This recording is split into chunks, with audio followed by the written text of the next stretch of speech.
Hi guys, welcome back to my channel. ఈ వీడియోలో మనం made for each other show గురించి అయితే మాట్లాడుకుందాం. సో మీకు కనుక నా వీడియోస్ నచ్చుతున్నట్లయితే నా ఛానల్ని సబ్స్క్రైబ్ చేసుకొని మీ ఫ్రెండ్స్ అండ్ ఫ్యామిలీ మెంబర్స్కి షేర్ చేసి వాళ్ళని కూడా సబ్స్క్రైబ్ చేసుకోమని చెప్పండి. అండ్ మీకు ఎలాంటి వీడియోస్ కావాలో కింద కామెంట్ సెక్షన్లో కామెంట్ చేయండి. సో నేను అలాంటి వీడియోస్ చేయడానికి ట్రై చేస్తాను. అండ్ నేను ఏమన్నా మార్చుకోవాలి నా రివ్యూస్లో కానీ, నా వాయిస్ ఓవర్ కానీ, ఎడిటింగ్ కానీ, సో నేను చెప్పే విధానం కానీ మీకు ఏమైనా నచ్చకపోతే నాకు కింద కామెంట్ సెక్షన్లో కామెంట్ చేయండి. సో నెక్స్ట్ వీడియోలో నేను ఈ రిపీట్ కాకుండా చూసుకుంటాను. అండ్ వీడియోలోకి అయితే వెళ్ళిపోదాం. సో ఈ మ్యాట్ ఫర్ ఈచ్ అదర్ షోలో 5 ఎలిమినేషన్స్ అయితే జరిగాయి అండ్ 2 వైల్డ్ కార్డ్ ఎంట్రీస్ అయితే వచ్చాయి.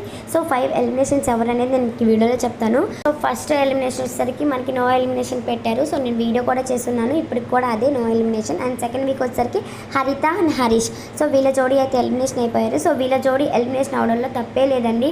సో హరిత అండ్ హరీష్, సో వీళ్ళిద్దరికి అండర్స్టాండింగ్ ఉంది, కానీ హరీష్ గారికి చెప్పిందే వినాలి, సో నేను చెప్పినట్టే చేయాలి, సో నేను చెప్పిందే కరెక్టు అన్న పాయింట్లోనే ఆయన ఉంటాడు. సో ఎదుటి వాళ్ళు చెప్పింది అసలు వినరు. సో వీళ్ళ జోడీ అయితే made for each other show నుంచి అయితే ఎలిమినేషన్ అయిపోయారు. అండ్ థర్డ్ వీక్ వచ్చేసరికి మహేష్ అండ్ సాండ్రా, సో వీళ్ళిద్దరికి కొంచెం అండర్స్టాండింగ్ అనేది అంత లేదు. అంటే కొత్తగా పెళ్ళైంది కాబట్టి కొంచెం సాండ్రా అయితే మహేష్ మాట వినకపోవడం, సో వీళ్ళిద్దరికి కొంచెం అండర్స్టాండింగ్ అయితే లేదు. అండ్ గేమ్స్ పరంగా అయితే బాగానే ఆడారు. అండ్ థర్డ్ వచ్చేసరికి మనకి బిట్టు అండ్ సంధ్య, సో వీళ్ళ జోడీ అయితే ఎలిమినేషన్ అయిపోయారు. సో వీళ్ళు అవ్వడానికి మెయిన్ రీజన్ ఏంటంటే ఆయనకి తెలుగు అంతగా రాదు.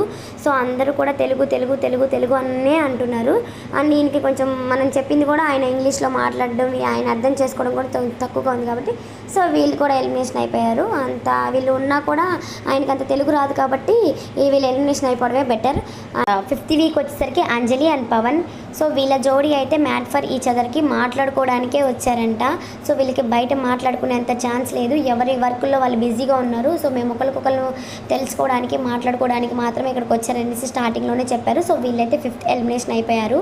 అండ్ 2 వైల్డ్ కార్డ్ ఎంట్రీస్ ఎవరనేది చెప్పాను కదా. సో వాళ్ళు ఎవరంటే ఫస్ట్ వైల్డ్ కార్డ్ ఎంట్రీ వచ్చేసరికి మహేష్ అండ్ సాండ్రా, సో వాళ్ళైతే రీఎంట్రీ అయితే ఇచ్చారంట. And second wild card entry వచ్చేసరికి సో నేను వాళ్ళ నేమ్ అయితే మర్చిపోయాను. సో వాళ్ళు అంతకుముందు నేను వీడియోలో ఒకసారి చెప్పుకున్నాను. సో వాళ్ళు ఎవరో ఒకళ్ళు వైల్డ్ కార్డ్ ఎంట్రీ అయితే ఇచ్చారంట. సో నేను ఇంకా అప్డేట్స్ ఏమైనా రాగానే నేను వీడియో చేస్తాను. మీకు కనుక ఈ వీడియో నచ్చినట్టయితే లైక్ చేయండి, షేర్ చేయండి అండ్ సబ్స్క్రైబ్ చేసుకొని నెక్స్ట్ వీడియోలో మళ్ళీ కలుద్దాం.